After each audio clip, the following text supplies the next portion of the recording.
그러면 그런 부분에는 오히려 셀레늄이 많이 있을 수가 있어요. 그래서 셀레늄이 많은 음식은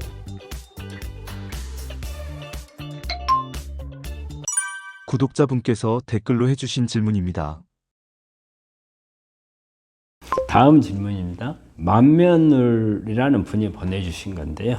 안녕하세요. 올리브유 대신 들기름으로 대신 먹어도 되는지요? 올리브유하고 들기름하고는 다릅니다. 우리 이제 불포화 지방산이라는 것은 같죠. 근데 올리브유는 단 불포화 지방산입니다. 그리고 우리가 들기름은 다 불포화 지방산이거든요. 예, 그래서 조금 차이는 나요. 그리고 암에 보통 이제 그 올리브유는 우리가 오메가9이라는 거죠. 들기름은 오메가3예요. 오메가3하고 오메가9은 조금 차이가 나요. 오메가9은 대부분 다 뭐냐면 심혈관 질환이나 뇌혈관 질환에 도움을 많이 주죠. 그래서 혈관을 좋게 만들어주는 그런 기능을 하는 게 올리브유예요. 우리가 그 지중해식에서 중요한 게 올리브유거든요. 근데 이제 그쪽에 서양 사람들, 지중해 주변에 사는 사람들이 심혈관 질환이 많잖아요. 심장병이라든지 중풍이라든지. 그래서 지중해식 음식 중에서 올리브유가 중요한데 그런 쪽이 오히려 많아요. 근데 이제 들기름은 오메가3죠. 오메가3는 암 치료하는 데서 세포막에서 중요한 역할을 해요. 세포막에서 염증을 없애주는 역할을 하거든요. 그러니까 우리가 암도 염증으로 보거든요. 그래서 또 어떤 면에서는 암은 대사성 질환이라고도 하거든요. 우리가 대사에서는 보면 이제 염증이라는 게 나와요.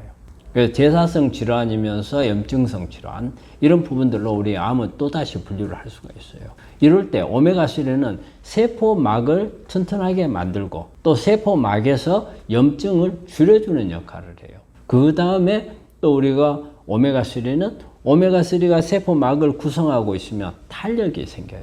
그래서 어떤 영양분이라든지 산소라든지 이런 부분들을 충분히 공격할 수 있는 틈을 만들어줍니다. 탄력성이 있어서. 근데 우리가 포화지방산 이런 경우는 아주 밀폐가 되어 있어요. 빽빽해요. 아무것도 뚫고 들어가지를 못하게 돼서 오히려 산소도 잘 못 들어가니까 암세포로 갈 수 있도록 유도를 하는데 오메가3는 탄력성이 좋아서 세포를 튼튼하게 만들고 그리고 염증을 줄여주고 그래서 암 치료에 많은 도움을 주도록 하는 거죠. 그래서 우리가 오메가3하고 올리브유가 가지고 있는 오메가9은 차이가 있다는 것을 생각을 하셔야 돼요. 하지만 둘 다 암에는 좋습니다. 우리가 오메가9도 혈관을 좋게 해주면 우리가 암세포에 중요한 게 뭐냐면 산소 공급을 잘해야 돼요. 근데 암세포가 만드는 신생혈관이 있어요. 그 신생혈관은 산소 공급을 잘 못하게 만들어요. 그래서 우리가 정상적인 혈관은 많이 만들어야 돼요. 그렇게 되면 산소 공급이 잘 되기 때문에 암세포가 성장하기 어려워요. 그런 면에서 보면 올리브유, 오메가9은 도움이 됩니다. 그래서 도움은 되지만 올리브유를 들기름으로 같은 목적을 가지고 전환하는 것은 그거는 아닙니다. 구독자분이 댓글에 남겨주신 질문입니다. 우리 축구사랑님께서 보내주신 건데요. 초콜릿은 안 되죠? 이렇게 되어 있거든요. 초콜릿 자체가 나쁜 건 아닙니다. 근데 우리가 초콜릿을 먹으면 이 안에 설탕이 많이 들어가죠. 그게 안 좋은 거예요. 우리 초콜릿 속에 가장 많이 들어있는 성분이 뭐예요? 마그네슘이죠. 마그네슘은 사실 우리 몸 안에서 미토콘드리아 에너지 대사를 활성화시켜 주거든요. 또 하나는 우리가 이 칼슘하고 마그네슘은 서로 기량작용을 합니다.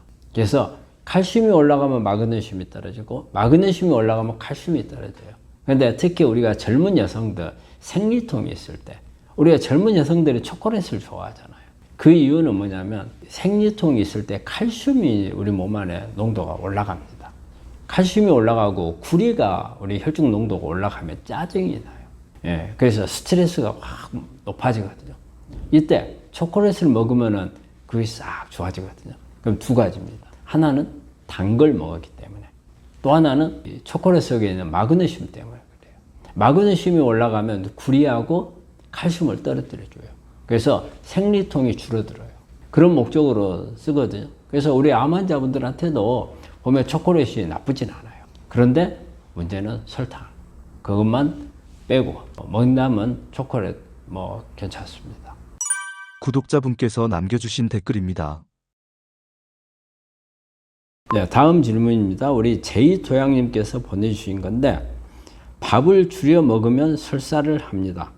암 걸리기 전에도 아주 오랜 동안 그랬고 항암 중인 지금도 그래요.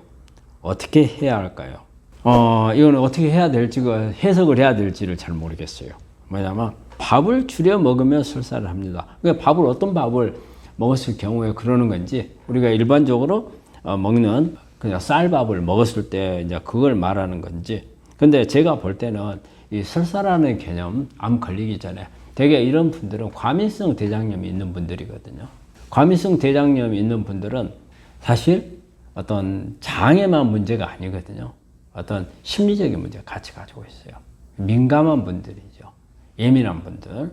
그렇기 때문에 조금만 자극에도 날카로워지고, 이게 우리 육체적으로 나오는 증상이 과민성 대장이죠. 그렇게 되면 음식이 조금만 바뀐다든지 물만 바뀌어도 이런 분들은 설사를 해요.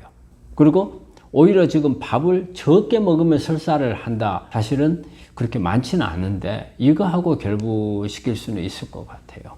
왜냐하면 유산하고 또 관련을 지을 수 있을 것 같아요. 유산을 우리가 음식을 소화하기 위해서 많이 나오는데, 이런 음식을 먹지 않게 되면 결과적으로는 이 위를 자극하게 되고, 이게 대장을 같이 자극할 수가 있어요. 그렇게 되면 대장이 빨리 움직여서 설사가 날 수가 있죠. 이거는 위 증상이 오히려 더 많아요. 근데 이것도 일종의 과민성 대장염 증세 중에 하나예요. 그런데 이런 분이 암에 걸렸을 경우에는 이런 부분이 더 심해질 수 있다는 거죠. 그리고 오히려 이 증상이 계속될수록 암에는 나쁜 영향을 줄 수가 있어요. 이런 부분도 이제 그럼 교정을 해야 되는데, 교정을 할 때 저는 두 가지 측면을 봐야 한다고 봐요. 하나는 심리적인 부분, 내 성격적인 부분하고 돌아볼 필요가 있어요. 그리고 내 성격이 엄청 소심한가, 그리고 아주 민감하고 날카롭고 그런 부분이 있다면 이런 부분들을 교정할 수 있는, 스스로 교정하기 어려울 거예요. 그렇다면 이런 분들한테는 되게 심리치료 같은 것을 좀 권하고요.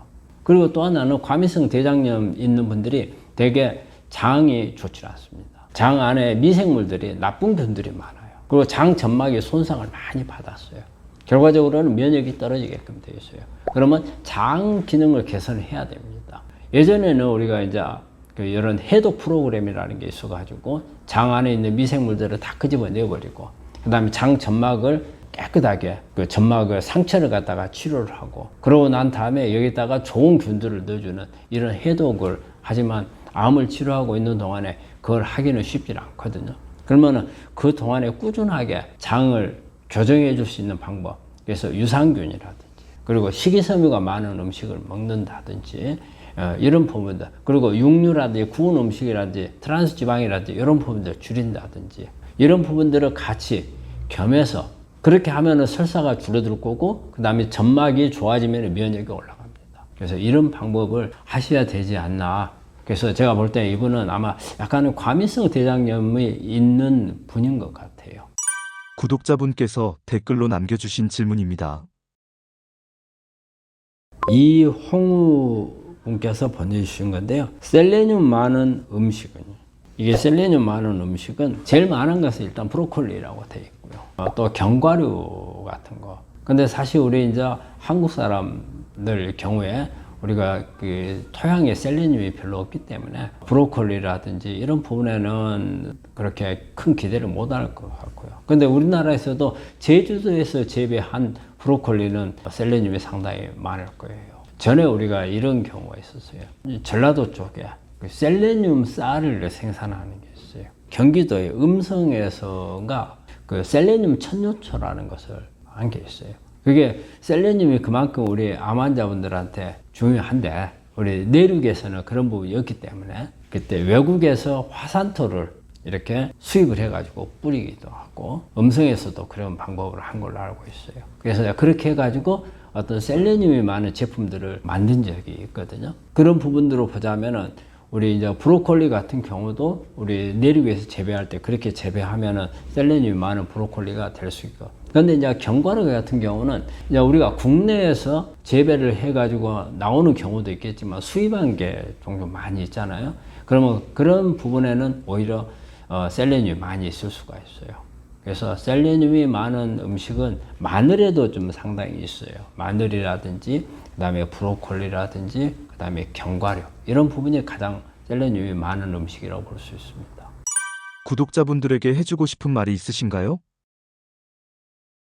오늘도 여러분들하고 암에 관한 이야기를 많이 나눠봤습니다. 항상 이걸 하면서 여러분들한테 모든 것을 만족시키지 못한다는 이런 부분이 있어서 뭐라도 하나 좀 해보고 싶어서 또 우리 단톡방을 만드는데 제가 참여를 해서 여러분들한테 좀 더 도움이 될 수 있는 이야기도 하고 싶고요. 저는 여러분들하고 직접 만나서 강의를 좀 하고 여러분들이 궁금해하는 것을 즉석에서 질문하고 답을 하고 이런 부분들도 하고 싶고 그래서 여러분들하고 같이 한 자리에서 서로 눈을 마주치고 공감하는 자리를 좀 만들고 싶거든요. 그래서 오프라인 강의도 제가 좀 생각을 하고 있습니다. 그래서 이런 부분들에 대해서 우리가 계획을 세워가지고 지금 프로그램을 짤 건데 되게 이제 어떤 주제가 여러분들한테 가장 관심이 많은가 이 주제를 선정을 해가지고 미리 여러분들한테 알리고 그래서 공고를 하고 그렇다면 여러분들이 참여를 하는 미리 여러분들도 이 부분에 대해서 궁금한 부분들 질문할 것들을 쫙 좀 가지고 오면